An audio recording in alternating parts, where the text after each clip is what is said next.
Hello and welcome to another episode of Lexx Education. It's the comedy science podcast where comedian me, Laura Lexx, tries to learn that pesky, rotten science from her nerdy, no-good, Rasputin-loving brother, Ron.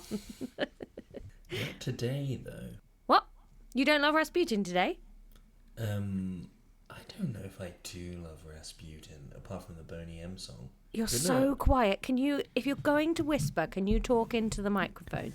How's that? It's great, Gary Marbles. No, you're teaching me history today. Yeah. Yeah. They still need to be able to hear what you're saying, though. That is where my line is on this podcast. That if we just sit and record a quiet conversation neither of us can hear, there's even fewer reasons to be doing this.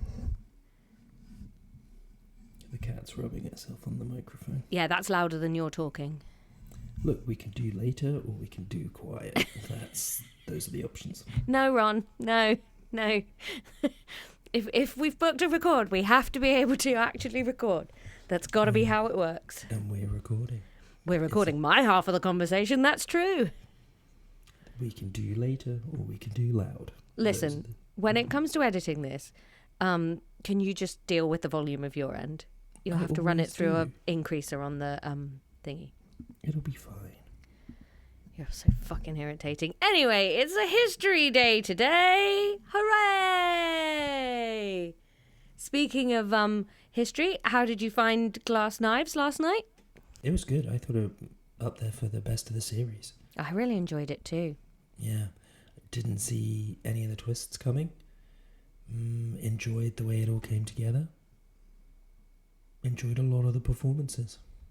Yeah, especially the lead guy. I thought he was so good. It Daniel almost Craig. Not Daniel Craig, the priest guy. Josh O'Connor. You sort of he really outshone Daniel Craig, I thought. I thought Daniel Craig's quite funny in that role, but it sort of vanished behind that priesty guy. Yeah, he was very, very good. Josh Brolin I thought was very, very good. Yeah, I thought he was like a sort of skank Kurt Russell for a while. It took me a while to work out who he was. I thought his wig was bad, though. Oh, I didn't even notice. He didn't look like a real person. He looked very tan for the amount of, for where they lived. I just thought, why is he so weirdly tanned? Are they trying to do a Trump thing? Yes. Maybe that was why he was so tanned. I think so. Yeah. I think it was all one big Trump thing. Well, it's worked. He's gone away. Speaking of... He's gone away to Venezuela. Jesus. Oh, such a mess, isn't it? Speaking of orange-coloured world leaders, we're diving back into the world of Elizabeth I today. What a fucking segue. Yeah, not bad. The original Trump. Not bad. What a Trumpster fire. We're doing Elizabeth again today, Ron. Except from everything we know of Elizabeth or what you've told me, she... no, maybe that's not a... Don't worry. I'd say probably her dad was a bit more Trumpian than she is. I'd say Henry VIII, quite some similar qualities in terms of like petulant tantruming and trying to hold on to power. And then, so I guess she's Ivanka, but then... Anyway, let's get into it. So, remind the listeners, Ron, what we did last time in the last 2 episodes. No idea. Absolutely no idea. Oh, you It's months ago. hold on to basic information that we've only done twice 6 months ago. Months ago. Wet fish sog brain. Well, no, I was joking, obviously. In the first episode, we did all the way up until Elizabeth's birth, and then we did Elizabeth's early years, feet, snack and ball. Yeah, who we're going to be doing a Patreon episode on very soon. I think we got up to her taking the crown, is that right? Yes. Yeah, okay, good. I was listening back to an episode last night to double check. So Didn't make it to the end? Well, I was sort of skipping about. You know what my attention span's like. And then I got to the very end of the episode because I was like, let me just check where we finished up because I've obviously got my notes. And you were drawing a dog and we were talking about the dog representing something. So I was unclear what that meant. But I do believe we covered Mary's reign. We sort of talked about Mary. Since then, though, I've been listening to a rival podcast that doesn't know we exist called The Rest is History. And they did an episode about Elizabeth's early years. And I got different information there that potentially Mary is a little bit unkindly thought of as Bloody Mary, and that actually her rate of execution is fairly comparable to everybody else that ever executed people as a ruler. But hey, go listen to that if you want real facts. There's not really a good way to do it, is there? No. I think you had to kill people as a monarch back then, or just don't be the monarch, you know? I don't know if you did. There was also some really interesting stuff in there, Ron, that, well, you did, otherwise you weren't the monarch anymore. I don't think you had to kill regular people. I don't know. Anyway, Ron, there was some interesting stuff. You're just really going into bat for corporal punishment. No, I don't think it's a good idea, and I'm glad it's mainly gone. But it was necessary then. To be a monarch, like if you wanted to remain the monarch. So we don't have to do it now because of democracy? Well, just tastes and culture and society's changed. Like, we didn't get to about 7 years into Elizabeth II's reign and be like, oh, you're not dealing with these Catholics well enough. Get out. We just understand, like, letting people be. Look, I'm hearing that you want people to die, and that's fine. I disagree, but we can agree to disagree. We have to have balance on this podcast. Yeah. We've got to both sides everything. Exactly. I'm for murder. You're for not. Yeah. I don't like it when people die. And that is why you are pro-life, whereas I think it's my right to choose. And for balance, I think you had to be pro-life to be the king like 500 years ago. There was an interesting thing came up on The Rest is History Run that could be an interesting Patreon episode about like a potential disease that they thought Henry VIII carried, which is why he struggled to father children. Why they had so many stillborns, Catherine of Aragon and then Anne Boleyn and stuff, and why so many of the pregnancies. They think he might have had some sort of rare blood type, like blood thing that when the other partner also has it, you just really struggle to carry a baby to term. Interesting. Yeah. A rare blood type. Or a rare blood disease. Oh no, positive. Hang on, let me check what it was. McLeod syndrome, possibly? Seems to be more of a neurological disease, but maybe. Affecting the Kell blood group antigens on red blood cells. Yeah, anyway, could be interesting to go into. So today, Ron, Elizabeth's on the throne, and the first thing that comes up in the syllabus is that they want us to understand the royal court.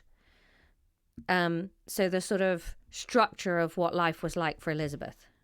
2 squares at the front. If she's playing doubles, extra strips on the sides. Strawberries and champagne, that sort of stuff on the court. Was tennis invented then? I think it was. No. When does tennis get invented? Tennis was invented, I think, like Victorian times, and tennis is the reason why we don't have croquet anymore. Well, we do have croquet. We just don't play it a lot. Yeah, it's not as popular. It's because they needed...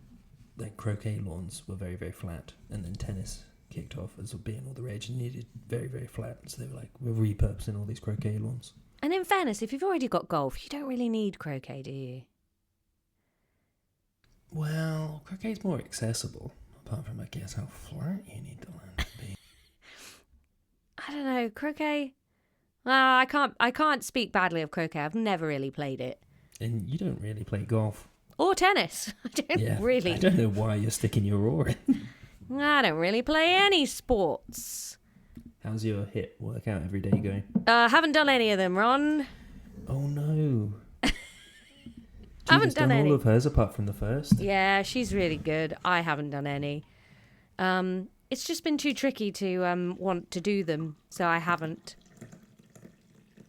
What is that noise now? That's disgusting. That was coffee. Ugh. No, here's the thing, Ron. I didn't on New Year's Day because obviously just didn't, did we? The second I went for like a 3-hour walk, so I figured that counted for a hit instead. And then yesterday we went to see a panto, and then when we were at the panto, we bumped into somebody, some friends of ours who were also at the panto, and so after that we went to Pizza Express, and then by the time we got back it was 7 o'clock, and I'm not going out to a -3 garage at 8 o'clock at night to do a hit. I'm just not that person. I ate 9 shortbreads and played up. And I would do it again too. Probably will this evening. Fair.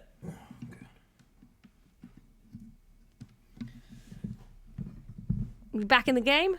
I've been in the game the whole time. There's a lot of catmin going on in your end. Yeah, she's obsessed.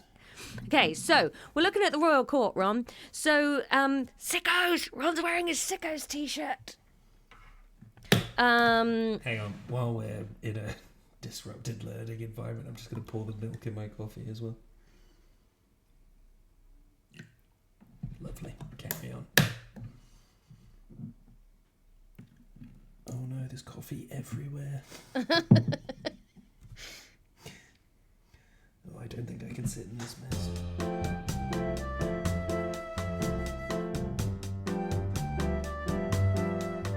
You are a nightmare.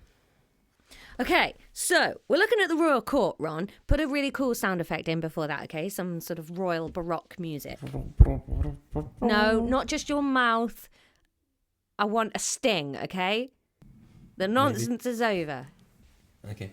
Are we recording? Yeah. Okay.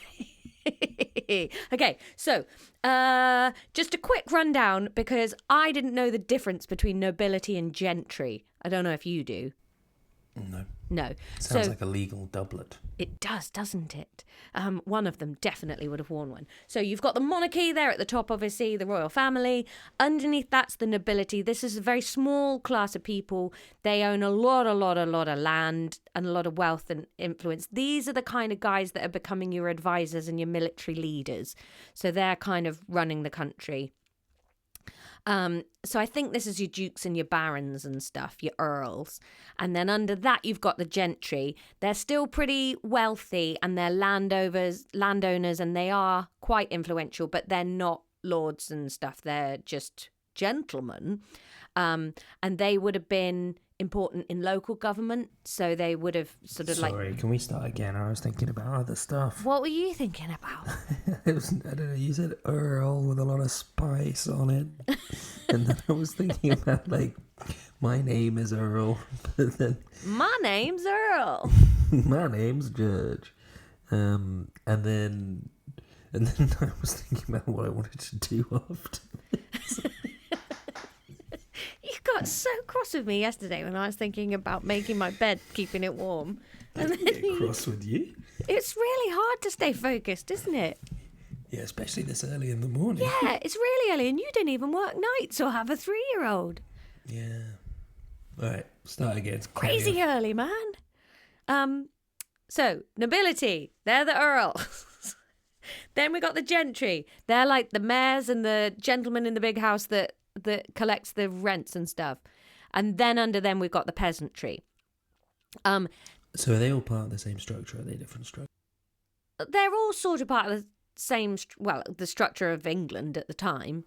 But I mean, like, do you progress from being gentry to earl, or is it the gentry are over there and the earls are over here? I'm pretty sure that the nobility, it's a lot of it's family inherited. So it will be the big families of the time were the Howards and the Percys, and, like, you know, you've got these big sprawling families that are all inherited stuff, but also you can fall out of favour with the Queen and she'll just strip you of it in a millisecond. So if your family, you know, gets caught up in plotting or loses favour or backs the wrong potential leader, you'll lose all of that, and then they'll move different people that have fallen into favour up in the world. So you can get made a baron or an earl. So, for example, Henry VIII, when he wanted to marry Anne Boleyn, he made her, I think it was like the Marquis of Shrewsbury or the Marquis of Salisbury or something. He just invented a new area and gave her the title of it so that he could marry her, because he wasn't allowed to marry below that status. So it's entirely made up whimsical notions of the mega rich. What were you baffling, thinking about isn't that it? time? No, I was listening, and then the cat wiped its ass on the rug. So I looked at that for a second. It's mental, isn't it? It's all just made up. Yeah. Like, because you kind of go back a little bit further, and it's like, Ugg had the biggest club, and therefore Ugg controls the food, and therefore Ugg has the power. And that makes a lot of sense, but it's just like, some woman in London said I'm in charge of this bit. Yeah. and now I am. And so my great grandchildren in 500 years will be multi-billionaires because of it. That's what's mad about the whole thing, is like they make these rules which kind of keeps them, all these rules and this pageantry that they've invented is what keeps them important and keeps the peasantry from realising they could just kill them and share everything equally. But then they get completely tied into their own nonsense because of it. So like when Henry VIII was having all his can't get a kid problems, I think while he was married to Catherine of Aragon, he had a kid with Bessie somebody, one of the ladies in waiting. And so she had a boy who grew up absolutely fine and sort of looked exactly like him. But obviously he's a bastard, so it doesn't count, which is mad because you're just like, but that's a rule you guys made up. But then to get round that and to try and he made him the Earl of Richmond and somewhere else, which no one had ever been Earl of two places before. And basically I almost put him in the succession, had him in royal processions ahead of Princess Mary and Elizabeth and stuff. So they're tied up in these webs of this pageantry that they've invented to keep themselves relevant, but then also have to constantly be just fucking these rules in the face to try and fix problems when they are then stuck with consequences. It's just, the whole thing's a madness. Yeah, I mean, I think we talked about this on a previous episode. Just change the rules and let the succession go through your daughters. Well, it does with Henry VIII and everything, but the the problem for the Tudors is that dynastically it's been such a short dynasty for them. They are not one of the two big families, the Lancastrians and the Yorks. They're neither of them. They've just taken the throne. Henry VIII's dad's just taken the throne, and if he passes the throne down to his daughter, the understanding is she's going to have to marry, and once she marries, her husband's in charge. So it then immediately passes the power to a different family, if not different country. That's the fear of passing it down to a daughter. It's not that it's not possible. It's just no one believed that a daughter would rule alone. Enter Elizabeth. That's why she doesn't marry, why she doesn't pass it on, because as soon as she's married, she's influential, but she's lost 90% of her power. But then if you're talking dynasties, she doesn't marry, and then it just immediately goes to the Stuarts afterwards anyway, because she doesn't have an... Yeah. I don't really know much about yet. I haven't done the research yet of her interest in dynasty as much as just interest in religion. I think possibly. Well, we'll find out in, over the course of many, many months. I mean, based on how much we've got done so far, and we're 20 minutes in, it is going to be years. So yeah, there is Parliament. Well, don't worry, because in the last biology episode, we got halfway through the structure of triglycerides. But it was good, and it went in. 3 carbons, each one has one connection to an OH group, and then hydrogens make up all the other connections. That's glycerol, yeah. What's a carboxyl group? Don't know. Not important. We're doing history today. It wasn't in the sweet spot in that middle 20 minutes of the episode.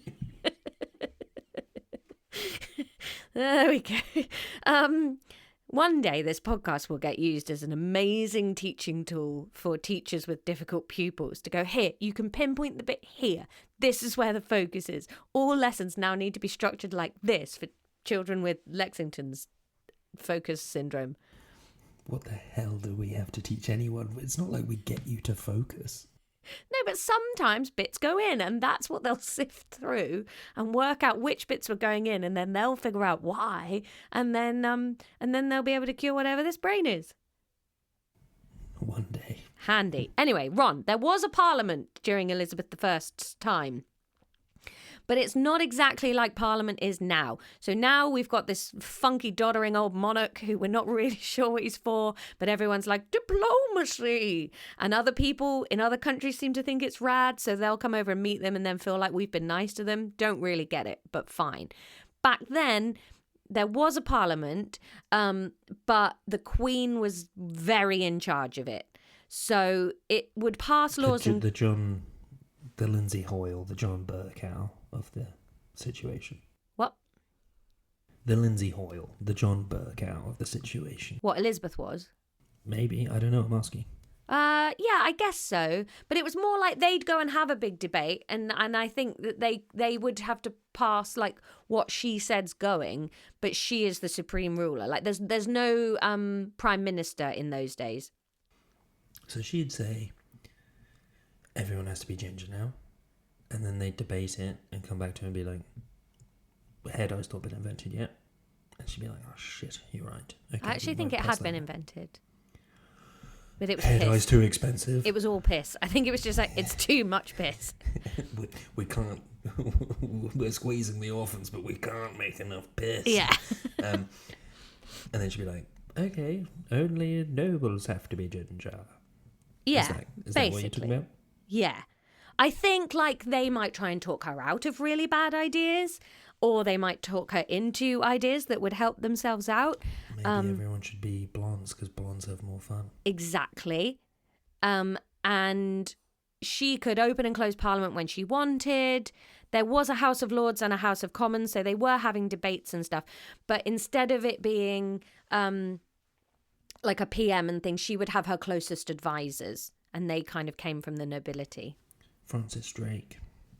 Well, he was an adventurer. I don't think he was one of her advisors. Blackadder. William Cecil is the advisor most like closely linked to Elizabeth, and Burleigh, I think, is the other guy. Oh yeah, he looks like an advisor. Yeah. He was very consistently dressed. Yes. More on him later. He's a moron. Whoa. Oh my god, he had a tiny horse. Tiny horses were all the rage back then. Look at his tiny horse. It doesn't look like it's made him any taller. It looks like a merry-go-round horse. Yeah. Is that a donkey? Ron, you need to add that to the social media for this week. Tiny horse. Big ears, though, on that tiny horse. It does have a donkey-esque quality to it. It looks a lot like the foals I've been producing in The Sims lately. We're not doing Sims. How is your life? Is it 90% Sims? No, I don't play The Sims. But Judith does. Yeah, she's been pretty reserved, only like a couple of hours a day. I haven't played since she left. I'm sad. Okay, so where are we? So, okay, over to the royal court, Ron. So that's the background of, like, basically the structure, okay? What is... Monarchy, nobility, gentry, peasantry, and a parliament, but the Queen's in charge, okay? I see. Okay, cool. Oh, you're struggling to even understand the first sentence. Rubba-dubba-doo. Okay. Andy from The Office. What? Rubba-dubba-doo. Oh, I was picturing Andy from Parks and Rec. And I was like, when did he ever say rubba-dubba-doo? Do you know what's really entered the lexicon in our house? Yeah. Righty-dighty. Oh, no. Righty-dighty. Honestly, the worst. I think he got genuinely upset with me yesterday because he was like, I said it one time and you said you didn't like it and I've never said it again. You've said it 4,000 times since. And I was like, I have done that, yeah. Okay, so over to the royal court, Ron. This stuff I think is really fun and sort of world building. So obviously Elizabeth has to reside in a palace because she's a queen. Mainly, I think she lived in Whitehall Palace, which I believe is Bit like where rough. the Mall is now. So, like the Pall Mall bit. Oh no, I'm thinking of Whitechapel. No, yeah. Whitehall, more like down off where, not Leicester Square, Piccadilly, Trafalgar Square is now, I think. So that was reputedly at the time, it was the largest palace in Europe. 23 acres in size. I don't really have much sense of what an acre is. No, 23 acres. Well, it's 93,000 square meters, but that doesn't really help at all. Let's run that through the elf maths and see how that helps. So yeah, I think it ran right down to the Thames. In 2015, Westminster was worth about 40 million per acre. Jesus Christ. Yeah. Yeah. So a lot more than that now, I should think. Holy moly. So yeah, it's central London. It's running down right down to the river, I think. And this is mainly where she was. But she had to move about quite a lot. So it did say somewhere that they couldn't really stay more than a month or so in any palace because the sanitation's just not good enough to support the number of people that are following the royal court around for more than about a month. So they'd need to move on to another palace for a bit and give it time to be completely scrubbed down and have all the sewage and stuff removed and, you know. Yeah. Well, Would the Romans worked out plumbing? Like, would you not come up with a better system rather than I need a new palace every month of the year? Oh, what palace is going to be July this year? Well, yeah. Is that why she used to go on like tour and, you know, like some noble would just get the letter saying, "Oh, the Queen's coming to stay for ages"? Basically, yes, because the royal court. Oh my god, because of Shitties. Shitties, yeah. Reference to a video game we played together that no one's going to understand. No. The royal It's court really not consisted worth of explaining. about 1,000 people, and every time the Queen moves, 1,000 people go with her. So this is the sort of like dependency we're looking at here. It's not just, you know, her immediates and that lot. We're talking about 1,000 people Shitties in one palace.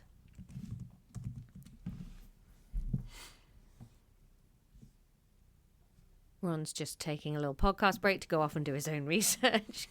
I was just interested in how many people lived in England. So London was a big city. It was about 200,000 people, I think, at the time. That's mad. That's 0.5% of people are in the court. Yeah. So they would go on progress.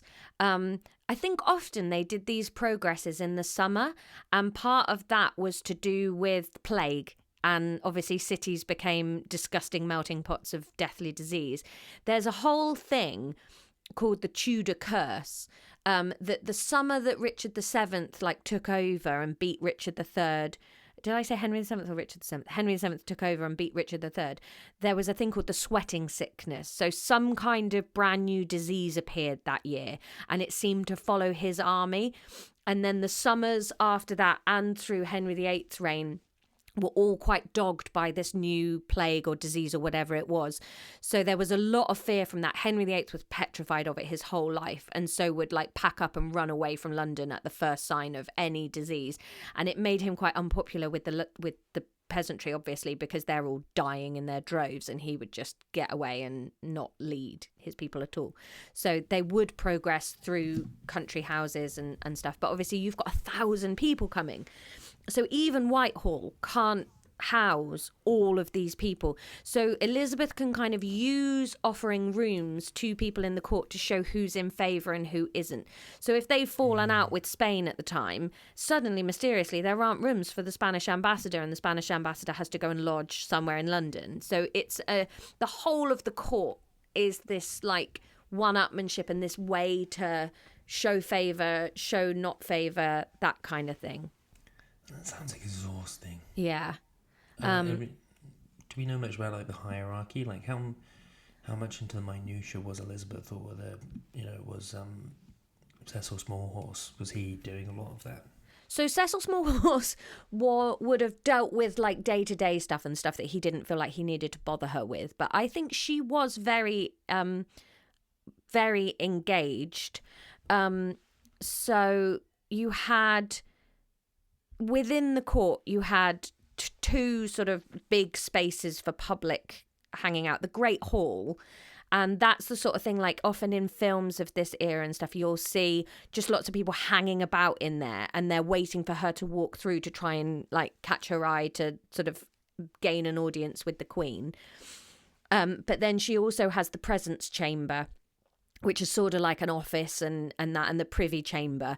And so she would sit there and meet with people and do that. So I don't think she's like sitting doing paperwork all day, but I think she probably is in meetings with advisors and whatnot most of the day, even if it's like just long arguments with various advisors on when are you getting married, etc., or like that, and then they go off and do the legwork.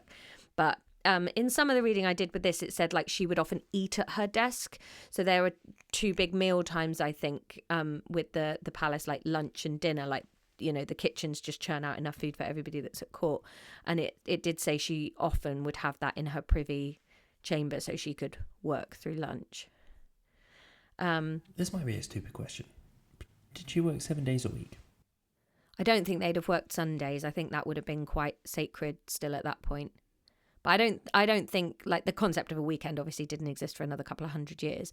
But I do think Sundays would have been off. Lots of church. I think it's hard to imagine how much church there was back then. Yeah, that's true, especially when you're the head of the church. Yeah, like you'd have churched every day, I think. Yeah. So much Because, like, church. you know, like the president of the US works every day, but then also plays golf several hundred times a year.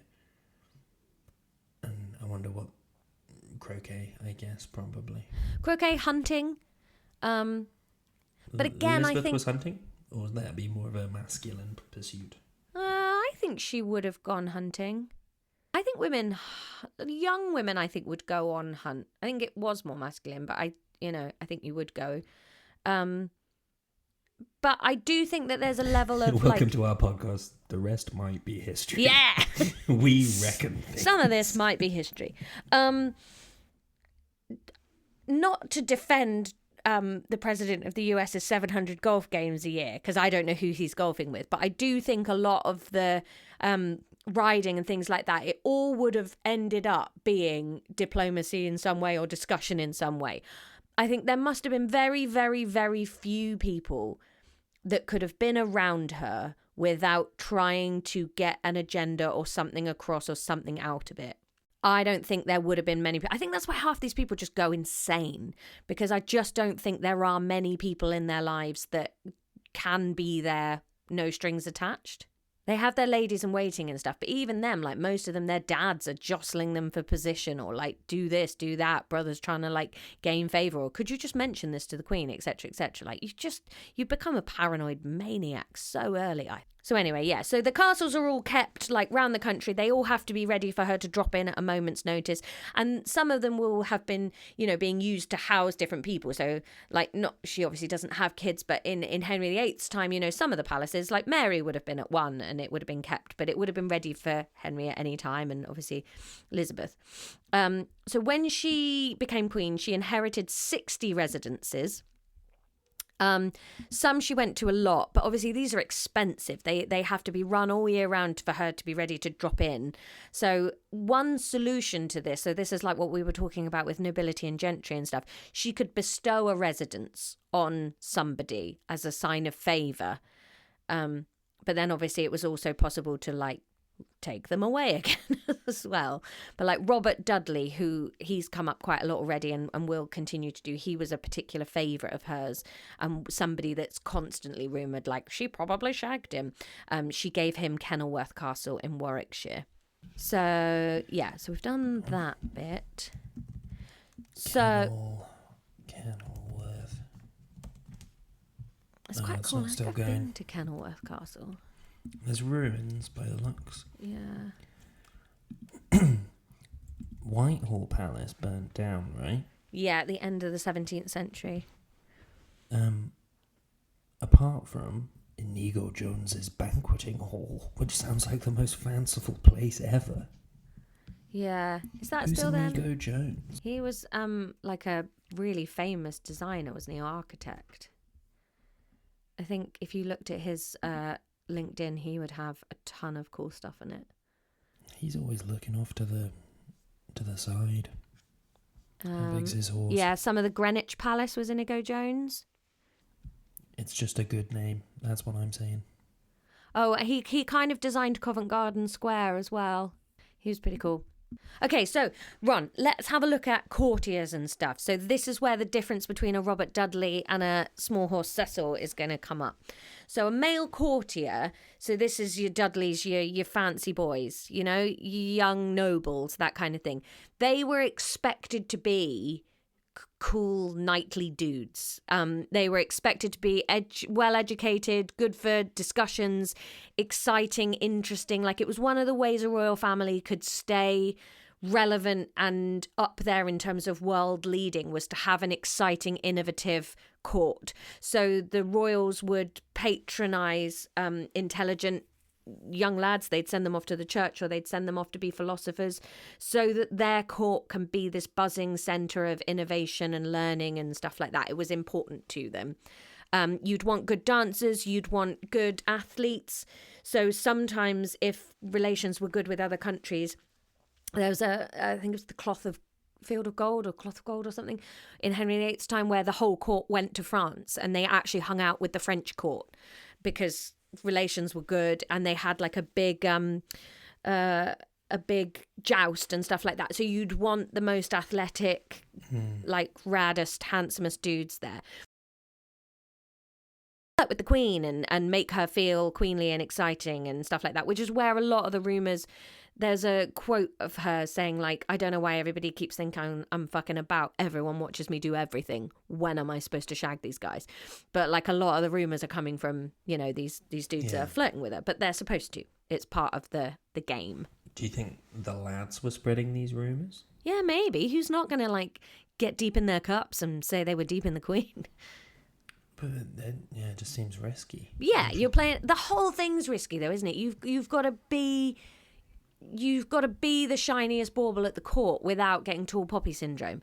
But as soon as you're in favour, somebody's going to want to rip you out of favour. So someone's going to start rumours like, look at Anne Boleyn. She's pushed into court. She's pushed to catch his eye. Blah blah blah. Then as soon as she's got power, how do you hold on to it once you've like given away the thing that made you exciting?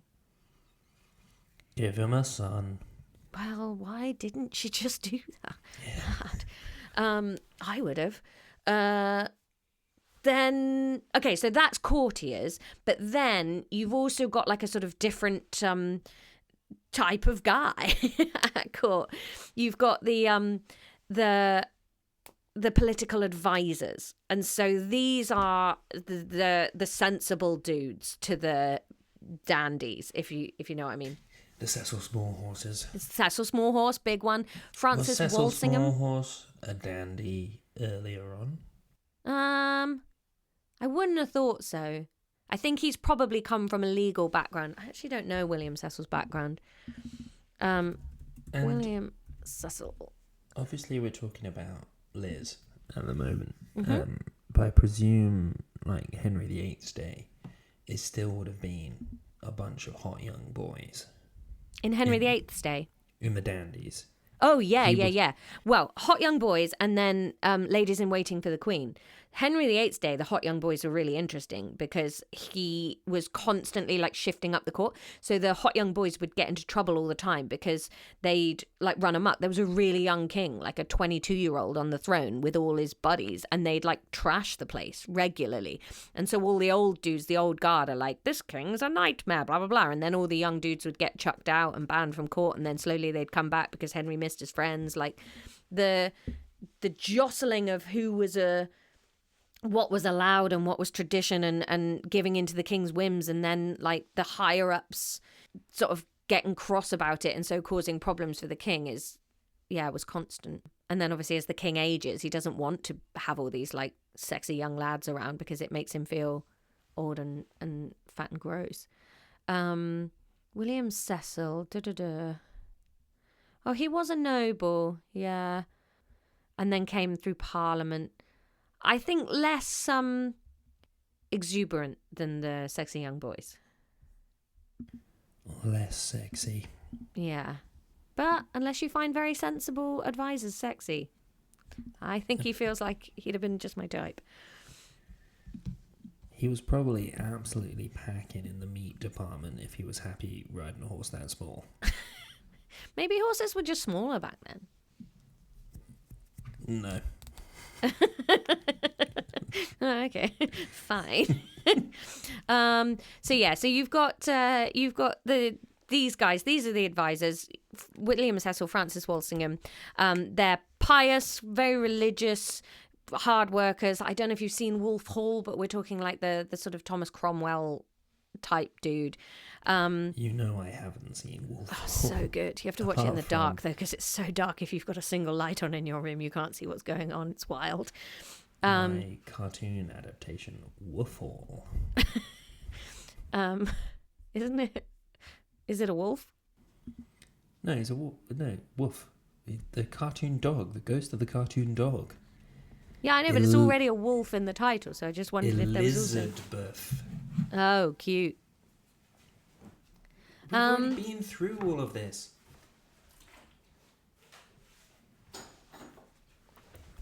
Apology coffee delivered. And that's where I thought we'd stop today. We've got a nice background on the royal court and what's going on. So she's constantly in a palace surrounded by people. She's got advisors. We doesn't know if she can trust them. The court's also quite full of spies, and she has different spies that she's sent off to other royal courts, to find out what's going on and peek on fashions and that kind of thing. So it's a whole big moving bio environment Hazard. of its own. Yes, also horrible biohazard, but it's also my main takeaway from this is that the queen had to migrate around because her and her mates kept blocking their toilets. Basically, yes. They'd be off to Hampton Court, they'd be out to Greenwich, they'd be back to Whitehall, they'd be down to Wiltshire for a bit, and they'd progress round during the summer. Because it was a lot. Like, it was a sign that they you could use the royal progression not just to show favour but also to piss people off. Like, you could bring the whole court down to somebody's manor and stay for 2 weeks and bankrupt them because they were expected to feed all of you. Yeah, man. So you can imagine though that the effect that this would have on the local area. Because if you think, like, let's say, we're going down to Bewley Castle or whatever, down on the coast, and that country manor can only fit so much of the court, and anybody else that's coming has got to find lodgings in the local area. Like, the boost that this would have to the local economy and the mass change that it would suddenly have on an area, and then they're gone. It's very interesting, like, what that would do economically as a system. And just, like the movement of all those people around as well. Like, just even the places on the way would probably have a big effect. Yeah. I can never imagine, like, I find it really hard to picture people moving in history. Like, Queen Elizabeth travelling from, even just London to Hampton Court or something. That's, like, probably going to take, like, a couple of days. Is she staying in a tent? Like, what's going on? No, they'd stop at houses. There'd be like waysides. So that was one of the other big things with Henry VIII's reign change, was that prior to him there were monasteries everywhere. So you would stop at monasteries, and that was everybody's system. So when he dissolved the monasteries and changed that, it was like if overnight here they just went, hotels are illegal now. You just got to find someone to stay with. Like, their whole system of how you travelled and where you stayed and that whole concept just vanished. That's really interesting. Yeah. So it's suddenly like, oh, we don't know that there's a safe place to stay in 4 miles or whatever. Now we've got to hope that there's an inn that's got space and things like that. Obviously, like, most of this didn't affect the average person because they weren't making these big travels so much. But yeah. It was really interesting. There was a really interesting thing, I think it was in The Rest is History, where they were sort of talking about, obviously Henry VIII changed the church massively and changed it to being head of the Church of England and Protestantism. And then they brought Mary took the throne and reversed a lot of it. But they were pointing out, like, it's very interesting what she reversed and what she didn't, because she sort of went, like, we're back to Catholicism now. I'm still the head of the church, though, in England. Okay, bye. Like, the whole reason, I didn't know this, but they calling the monarch Your Majesty, that stems from this. They weren't Your Majesty before. They were Your Highness or whatever, but they weren't considered God. And then after Henry VIII, that's when we had to start pretending they were God and not turning our backs on them and, like, backing out the room. Like, okay, God, not turning my back on you. Not because I think you're stabby, but because I respect you so much. That all started with him, and nobody ever dropped that. Like, even when she was just like, no, returning world order, except for the bits that made me more impressive. It was quite interesting.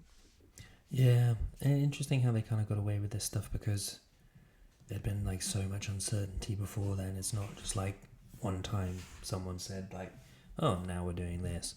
There's, like, loads of wars and battles and stuff, and then this new family come and everything. Like, it feels like, at least hearing about it, they managed to get away with such change because they were doing it in a really turbulent time anyway. But I think not to be too depressing, but you only have to look at Trump currently, and how if somebody with power just says something, anybody with slightly less power looks about and questions it. It's very hard for somebody else to go no, and for that to mean anything if the person with power just carries on doing what they're doing. What do you do? Like, he is breaking rules constantly, and there's a lot of, like, you can't do that, but it takes a momentous amount of something for anybody to actually stop it. Yeah, that's true. Mad. Yeah. It's all mad. It's, yeah. The way we as herd animals react to power, I think, is fascinating. And it's also nebulous, especially with the nobility. Yeah. Like, it's all just, yeah. Yeah. Well, like to go back to your caveman Ugg thing, why would you ever look at Donald Trump and go, he's the lead one? He's not coming out with profound things. He's not physically strong. He's not increased his own wealth over time, so you can go, okay, he's done X, Y, and Z. He's been proved quite weak on all fronts, and yet because we go, well, but we've legally given him a title, so we're all just gonna stand and watch because we're all following these rules. Like, we're such rule-based creatures.